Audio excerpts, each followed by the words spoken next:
ತಾಲೂಕಿನ ಬಸರಾಳು ಗ್ರಾಮದಲ್ಲಿ ಏಪ್ರಿಲ್ 14ರಂದು ಉಚಿತವಾಗಿ 111 ಜೋಡಿಯ ಸಾಮೂಹಿಕ ಸರಳ ವಿವಾಹ ಮಹೋತ್ಸವ ಆಯೋಜಿಸಲಾಗಿದೆ ಎಂದು ಬಸರಾಳು ಗ್ರಾಮ ಪಂಚಾಯಿತಿ ಮಾಜಿ ಅಧ್ಯಕ್ಷ ಮುದ್ದನಘಟ್ಟ ಮಹಾಲಿಂಗೇಗೌಡ ಹೇಳಿದರು. ಮಹಾಲಿಂಗೇಗೌಡನ ಮುದ್ದನಘಟ್ಟ ಫೌಂಡೇಶನ್ ಸಹಯೋಗದಲ್ಲಿ ನೂತನವಾಗಿ ನಿರ್ಮಿಸಿರುವ ತಾರಾಭವನ ಉದ್ಘಾಟನೆಯ ಅಂಗವಾಗಿ ಈ ಸರಳ ವಿವಾಹ ಮಹೋತ್ಸವ ಆಯೋಜಿಸಲಾಗಿದೆ ಎಂದು ಸುದ್ದಿಗೋಷ್ಠಿಯಲ್ಲಿ ತಿಳಿಸಿದರು. ವಧುವರರು ತಮ್ಮ ವಯಸ್ಸಿನ ದೃಢೀಕರಣಕ್ಕಾಗಿ ಆಧಾರ್ ಕಾರ್ಡ್ ಅಥವಾ ಸಂಬಂಧಿಸಿದ ಗ್ರಾಮ ಪಂಚಾಯಿತಿಯಿಂದ ವಾಸಸ್ಥಳ ದೃಢೀಕರಣ ಪತ್ರ ತರಬೇಕು. ಏಪ್ರಿಲ್ 5ರ ಒಳಗೆ ನೋಂದಾಯಿಸಿಕೊಳ್ಳಬೇಕು. ಹೆಚ್ಚಿನ ಮಾಹಿತಿಗೆ 9632719999 ಹಾಗೂ 9632366667 ಸಂಪರ್ಕಿಸಬಹುದೆಂದು ತಿಳಿಸಿದರು.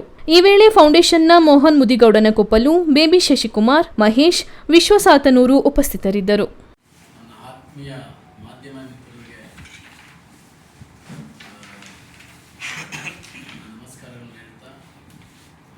ಇವತ್ತಿನ ಪತ್ರಿಕಾಗೋಷ್ಠಿ ವಿಷಯ ಅಂದರೆ, ನಾನು ನಮ್ಮ ಕುಟುಂಬದ ವತಿಯಿಂದ ಒಂದು ಬಸರಾಳು ಗ್ರಾಮದಲ್ಲಿ ಒಂದು 6 ಕೋಟಿ ವೆಚ್ಚದಲ್ಲಿ ಒಂದು ಸಮುದಾಯ ಭವನ ನಿರ್ಮಾಣ ಮಾಡಿದ್ದೇನೆ. ಆ ಸಮುದಾಯ ಭವನದ ಲೋಕಾರ್ಪಣೆ ಉದ್ಘಾಟನೆ ಪ್ರಯುಕ್ತ ಒಂದು ಸಾಮೂಹಿಕ ಉಚಿತ ವಿವಾಹನ ಮಾಡಬೇಕು ಅಂತೇಳಿ ತೀರ್ಮಾನ ಮಾಡಿದ್ದೇನೆ. 101 ಜೋಡಿ ಅಂತ. ಹಾಗಾಗಿ ಇದಕ್ಕೆ ಸಂಬಂಧಪಟ್ಟಂಗೆ ಆಸಕ್ತ ಸಾರ್ವಜನಿಕರು ಎಲ್ಲ ನಮ್ಮ ನಾಗರಿಕ ಬಂಧುಗಳು ನಮ್ಮನ್ನು ಕಚೇರಿನ ಸಂಪರ್ಕಿಸಿ, ನಮ್ಮ ಫೌಂಡೇಶನ್ ಸಂಪರ್ಕಿಸಿ ನೋಂದಾಯಿಸಬೇಕು ಅಂತೇಳಿ ಈ ಸುದ್ದಿಯನ್ನು ನಮ್ಮ ಮಾಧ್ಯಮದಲ್ಲಿ ಪ್ರಕಟಿಸಲು, ಸಮಾಜಮುಖಿ ಸುದ್ದಿಯನ್ನು ನಮ್ಮ ಮಾಧ್ಯಮದಲ್ಲಿ ಪ್ರಕಟಿಸಲು ತಮಗೆ ನನ್ನ ಕೈ ಮುಗಿದು ಪ್ರಾರ್ಥನೆಯನ್ನು ಮಾಡ್ತೀನಿ. ಇವತ್ತು ನಾವು ಸುದ್ದಿ ಅಷ್ಟೇ. ಮೋಹನ್, ಸಸಿ, ಬೇಬಿ, ಮಹೇಶ್, ಕುಮಾರ್, ನಮ್ಮ ವಿಶ್ವ. ರಸ್ತೆ ನಾನು ಕೆಲವು ಕಾರಣಗಳಿಂದ ಸಮಾಜ ಸೇವೆ ಮಾಡೋದನ್ನ ಸ್ವಲ್ಪ ಈ ಮಧ್ಯ ಗ್ಯಾಪ್ ಮಾಡಿದೆ. ನಾನು ಇದು ಕ್ಯಾನ್ ಇಂಡಿಯಾ ಕಂಪ್ನಿ ನಡೀತಾ ಇದೆ, ನಮ್ಮದು ಔಟ್ಸೋರ್ಸ್ ಕಂಪ್ನಿ. ಕ್ಯಾನ್ ಇಂಡಿಯಾ ತಗೊಂಡೋದು ಈಗ ಅದರಲ್ಲಿ 20,000 ಜನ ಎಂಪ್ಲಾಯೀಸ್. ಸೊ ಆ ಕಡೆ ಗಮನ ಕೊಟ್ಟಿದೆ. ಮತ್ತು ನಾನು ಈಗ ಮತ್ತೆ ಫೌಂಡೇಶನ್ ಆಗಿದೆ, ಮಹಾಲಿಂಗೇಗೌಡ ಮುದ್ದನಘಟ್ಟ ಅಂತೇಳಿ ಫೌಂಡೇಶನ್ ಮಾಡಿದ್ದೀವಿ. ಅದ್ರ ಮುಖಾಂತರ ನನ್ನ ಸಮುದಾಯನ ಇವೆಲ್ಲ ಕೆಲಸ ಆದಮೇಲೆ ನಾನು ಮತ್ತೆ ಸಮಾಜ ಸೇವೆ ಮಂಡ್ಯದಲ್ಲಿ ನಾನು ಹುಟ್ಟೂರು, ಜಿಲ್ಲೆ, ತಾಲೂಕಲ್ಲಿ ಸೇವೆ ಮಾಡಬೇಕಿದ್ದೀನಿ ಸರ್. ನಿಮ್ಮೆಲ್ಲರ ಸಹಕಾರ ಇರಲಿ.